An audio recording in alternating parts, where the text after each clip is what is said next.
Hello everyone, this video is a part of my weekly PYP series.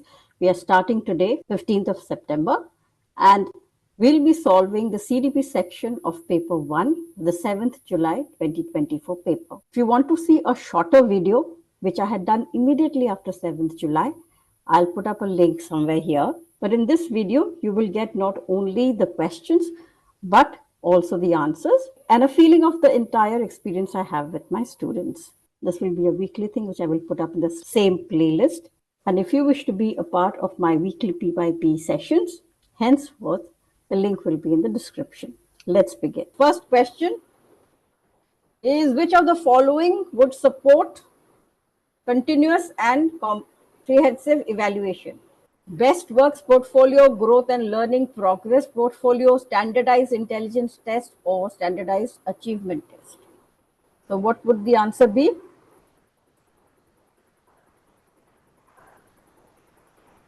Option 2, growth and learning progress portfolio. Yes. So this would be the best option. Now, why? See, standardized intelligence test, it will never be. Anything standardized, we don't want. So the moment you see the word standardized, these are not good answers. Now, you have best work portfolio versus growth and learning progress. So progress would be better for CCE. Best works will only show the best. So this will not be the option. Okay, so correct option is 2. This is the correct option. Okay, assertion and reason. Teachers should constantly examine their own attitude and biases while working with students. The process of problem solving is hindered by functional fixedness. Option 1. Option 1. Anybody else is saying anything? So the correct option out here is 2, and I'll tell you why. So assertion and reason, the assertion is correct. We should, as teachers, constantly examine our own attitudes and bias. So this is correct. So this is out. Both A and R are false is out. Now, the process of problem solving is hindered by functional fixedness. Functional fixedness is when there is only one way to do something. So if we have one way of doing something, problem solving is hindered. So this is also true. So this is out. But does problem solving, does it explain this? Does it explain why teachers should constantly examine their own biases? So no. So both A and R are true, but R is not the correct explanation of A. R does not explain A anyways. I mean, not only is it a wrong explanation, it is nothing to do with A. So biases and constantly examining your own attitudes is to do with breaking stereotypes and biases, and problem solving being hindered by functional fixedness is fine, but they are not related. So remember, in assertion and reason, you have to check that they are related to each other. Okay. Question 3 is, while talking about her poor marks in mathematics, Avi says, I just don't have the sense for numbers. So Avi is attributing his performance to what? Lack of ability, lack of effort, like task difficulty, or is it luck? Option 4. Option 4, correct. So this is lack of ability. Okay, so option 4, lack of ability, is correct, while Avi is talking about why I don't have a sense of numbers.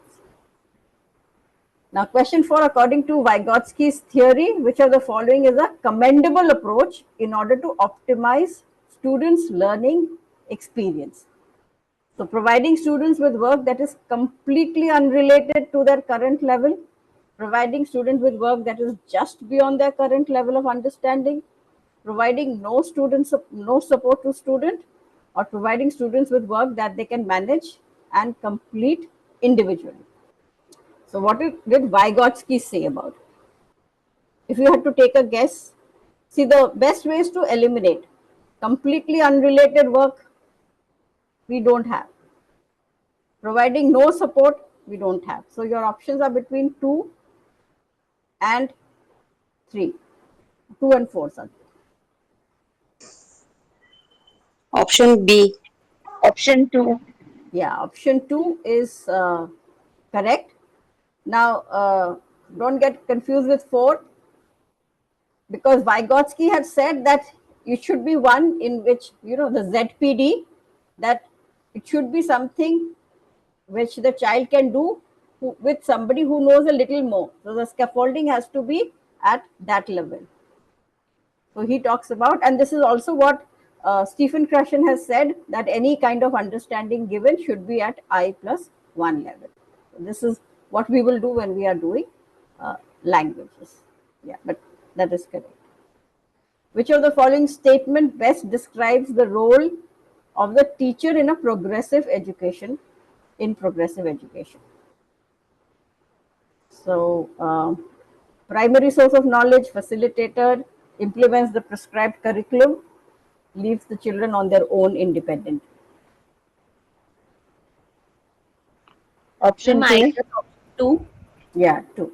So remember, doing the prescribed curriculum is not what we want. We want to go beyond. Primary source, the teacher never is. So this is wrong. And leaving the children to work independently, no, not really.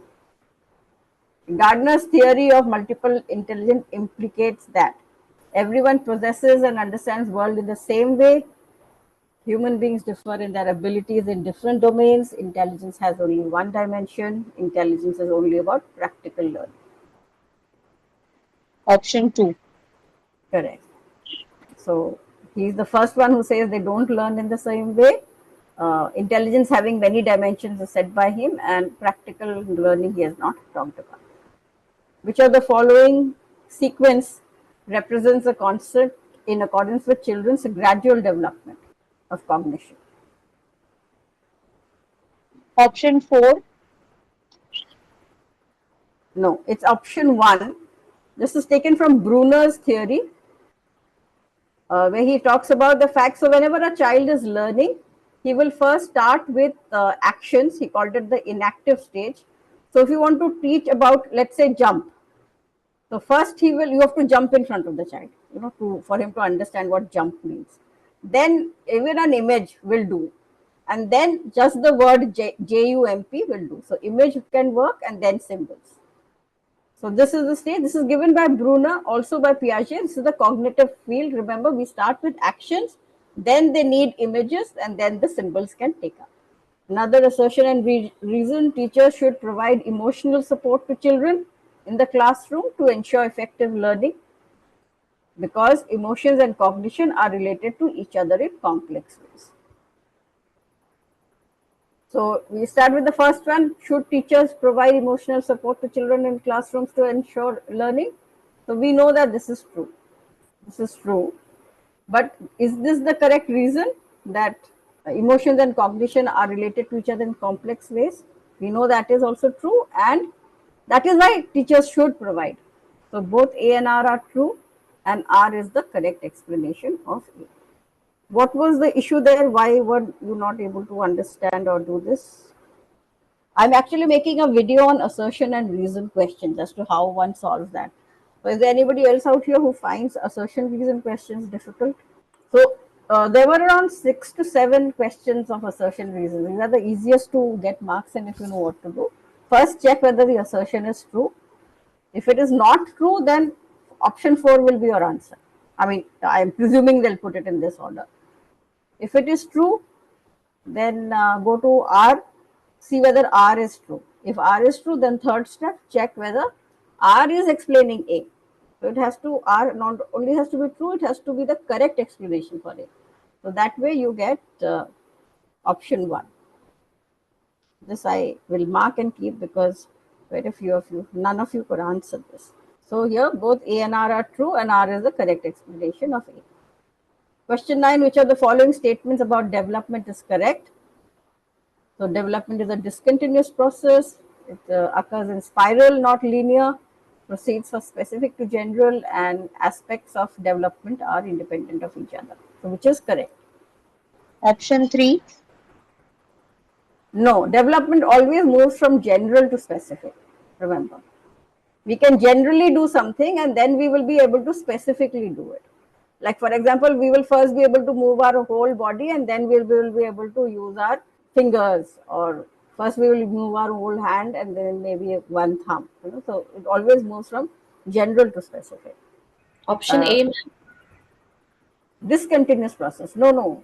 Development is from birth to death, right from birth to death. So it is option 2 because it occurs in a spiral manner. So what happens in development? Like suppose you say, let me take cognitive development also. You learn a bit and then there's a bit of regression. Then again you learn a bit, then you have a bit of regression. The spiral means it goes like this. Okay. So even if you take growth, 0 to 2 years, massive growth in the child. Then as if the child is not growing. Then again there will be massive growth. Then again as if the child is not growing. So in spurts it happens. This is if we are talking about growth, but development of any kind, it moves like this. It's a spiral thing. Okay, so it is spiral and not linear. It's not like you're growing like this in a linear fashion. Okay, another from Vygotsky. According to Vygotsky, children can regulate their own behavior through. Option A, ma'am. No, this is option 2. Remember, adaptation, equilibration, and are both given by Piaget. So it's not a Vygotsky thing. Reinforcement is given by behaviorism. Those who are learning from me, if you've seen the video on behaviorism, these are keywords. So these options just get cancelled out. So use of inner speech, sometimes he also calls it private speech. So both of these options can come, inner speech and private speech. The children talk to themselves and then they say, now you should do this, now you should do that. So that's a Vygotskian theory. Even Piaget has talked about it. So Piaget is, but since if Piaget had been asked, then the other options would have changed. Which pedagogical approach would be adopted by teachers who firmly believe in constructivism? So here, constructivism means we are still talking about Vygotsky. To teach concepts of floating and sinking to class 5 children. Option 4. Yes, this will be the best option. So lecture method is never a good option. Again, PowerPoint. So showing is when you are showing to the child. But constructivism says that children form their own knowledge. They have to be allowed to construct their knowledge. So guided discovery could be one. Project method could be one. Asking them to do cases could be one. Anything which has teamwork, anything which has collaboration, all those options would be something which would be correct in this question. It depends on how they frame the question. Which of the following is not an effective memory technique? Option 1. Rote rehearsal. Yes. Anything with rote learning is total no. Here, the only thing you need to remember is elaborative rehearsals. What are elaborative rehearsals? So, elaborative rehearsals are a form of, it's not rote learning, but it's a form of memorizing something by linking it to something else. So, you want to shift the memory from short-term memory to your long-term memory, and you go through elaborative things. So, for example, if I want to remember your name, and if there's a name like Manisha, then I will have to think of something which reminds me. Suppose I will think of Manisha Koirala, and I will think of something. And what happens when you do these elaborate things around any small thing is that next time you will remember it faster. Okay. So that is a good meaningful learning, but rote rehearsals is not. Yeah. Which of the following is not a characteristic of a well-formulated critical thinking question? Open-ended allows for multiple answers, based primarily on factual information, requires analysis and evaluation, and promotes higher-level thinking and problem-solving skills. The critical thinking questions, what is not a characteristic? So anything which makes you think critically will make you think deep into something. If I ask you why are clouds formed, you have to, that would be a critical thing. You have to think deeply, take care of all that you know, and come up with, like, I don't want to give out words from here, so that you can choose. Option 1. No, it will give you open-ended, will allow for multiple answers. If I want you to think critically, one of the things when I want you to do think critically is think very out of the box and have lots of ideas. For example, if I ask you why are clouds form, and you don't know right now, why are clouds form. So I want children to give me lots of answers. So open-ended and allows for multiple answers is a well-formulated critical thinking. It requires them to analyze and evaluate is a well-formed critical thinking question, and it promotes higher level thinking. So any critical thinking question is a higher level problem solving question. So if it is based primarily on facts, if I'm just asking you what is the capital of India, and it is just factual information, and primarily I'm asking you fact-based questions, then that's not a well-formulated critical question. So option 2 will be the correct answer, not option 1. Another assertion and reason question: classroom pedagogy should be culturally responsive to meet the needs of students from diverse cultural backgrounds. So first you have to think whether this option is correct or not. If it is correct, according to you, the reason given here is equity in classroom can be ensured only through standardized curriculum assessment. Then you have to think whether the reason is correct or not. Option 1. Okay, so option 1 will mean that, see, A is true. We've got A is true. Now, is R true? So A is true means this is out. Now, is R true? Equity in the classroom can be ensured only through standardized curriculum. Do we want a standardized curriculum in the classroom?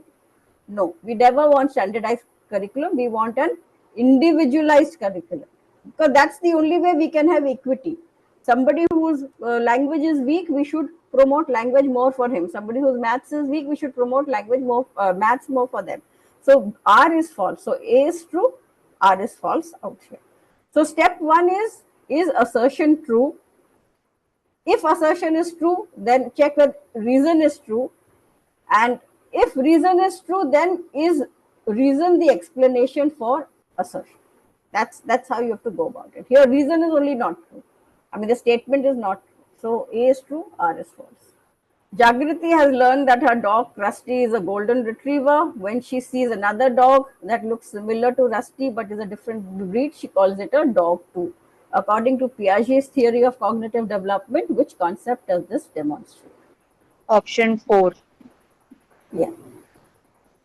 So this is option 4, assimilation. Very true. Okay. Heredity totally determines an individual's what? Which all?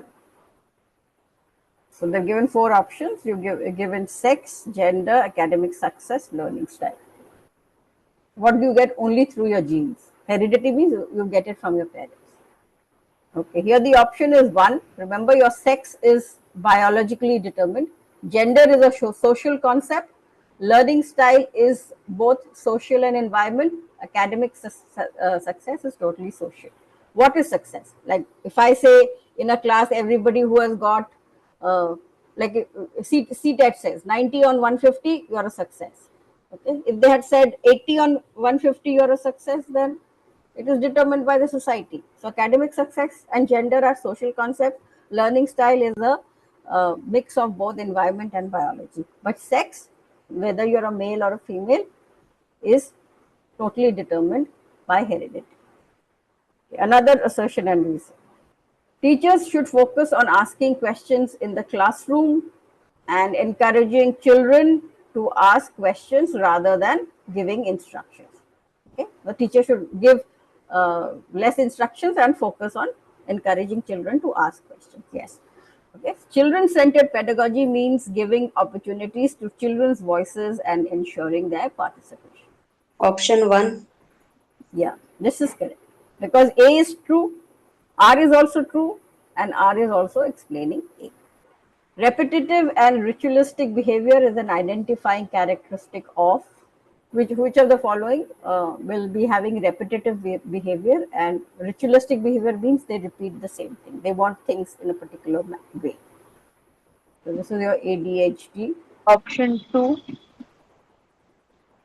Learning disabilities, no. They are not. So autistic children are people who have two functions, like two characteristics rather. Although it's a spectrum disorder, spectrum means you can be mild or you can be very much.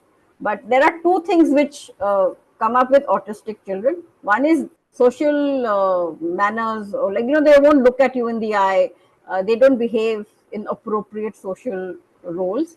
And the second is that they are very particular about how they want something to happen. So if you think of Lal Singh Chadha, I don't know if you've seen that movie, or in English there's a movie called Forrest Gump. I mean, they are autistic people, very intelligent. Another question which comes with autism is, they don't, autism is not a learning disability. Autism is a neurological disability. They are very intelligent. They can be very intelligent. Mostly they are, but they have behavioral issues after some time. Okay, learning disabilities are also neurological disabilities, which you have mostly have problems with not being able to read the correct word or understand it. Cerebral palsy is of course a high form of retardation. 19 children feel engaged and actively involved in the process of learning when.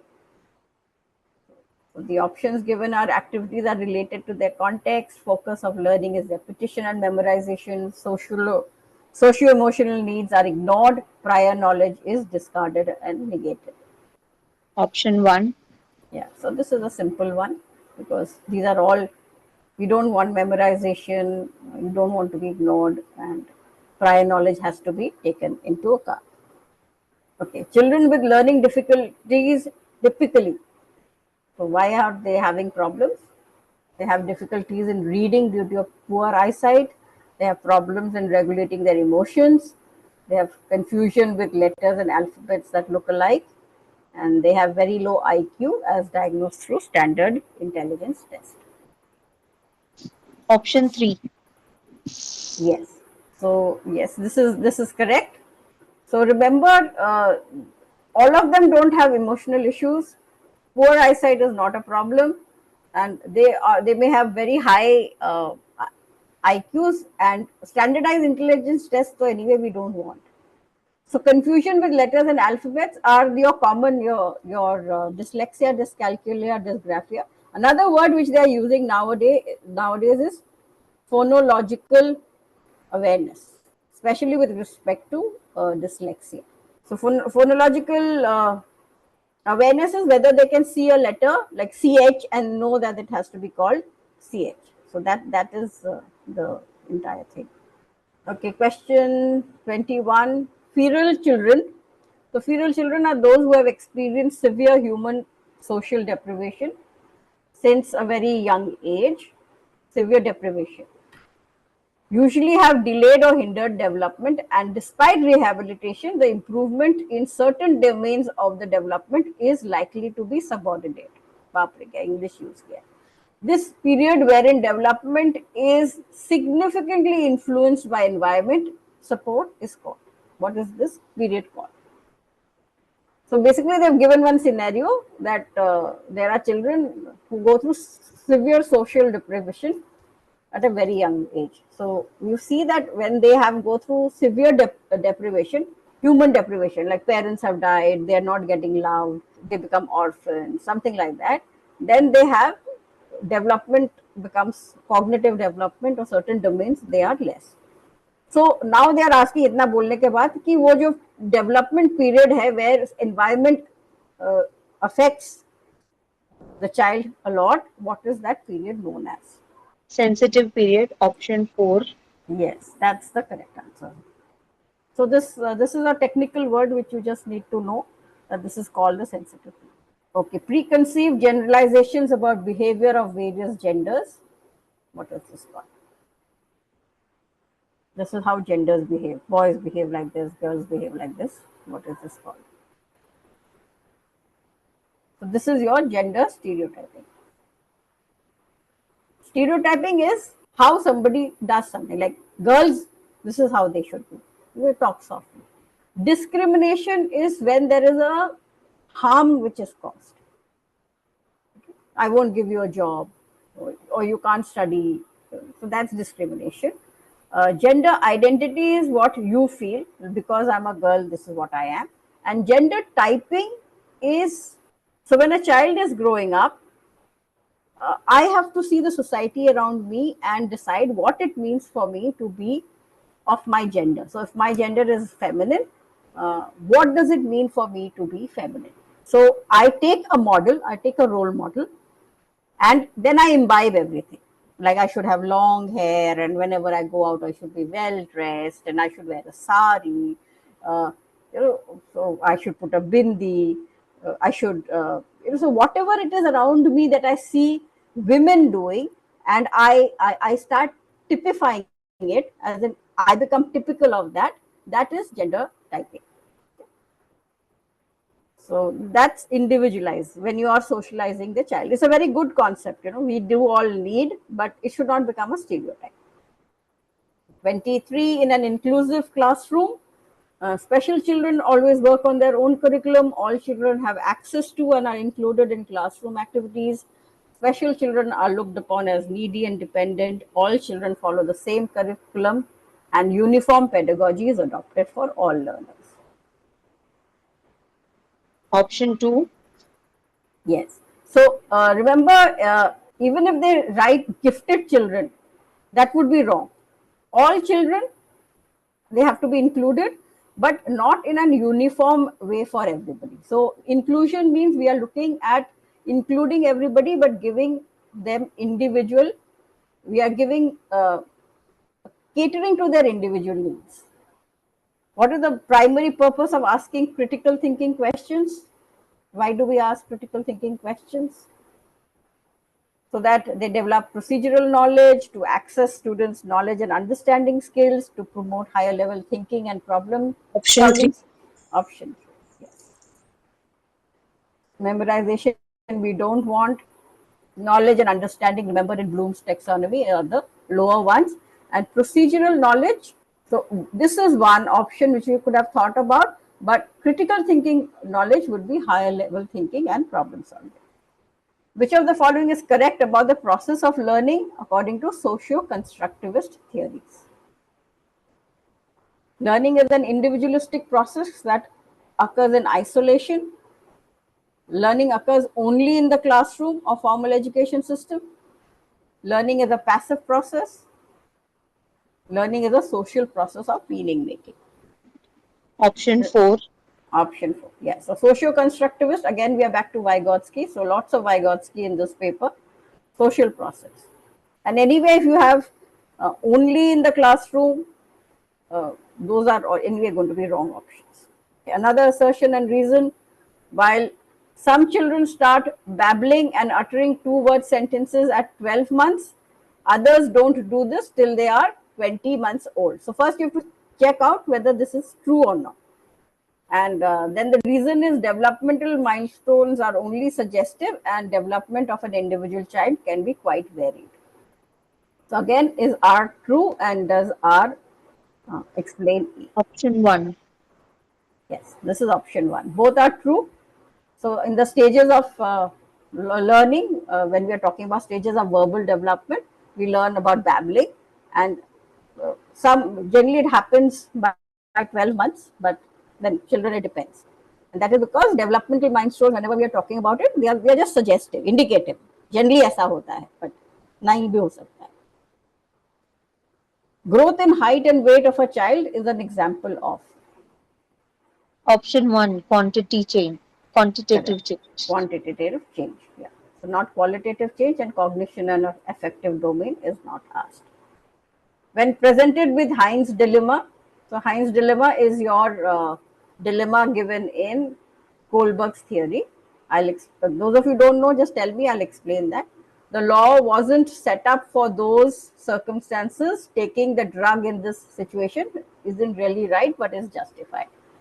So Heinz dilemma is one of the case studies which Kohlberg had given, saying that Heinz was this guy and his wife was ill, and the wife was dying. He didn't have money. He goes to the shop, the medical shop. The medical shop does not give it to him for free or for whatever money he had, and so he steals it.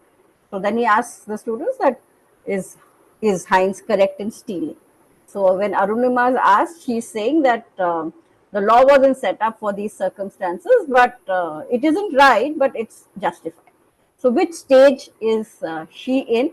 And here they've not named, I mean, they've not said stage 1 and stage 2.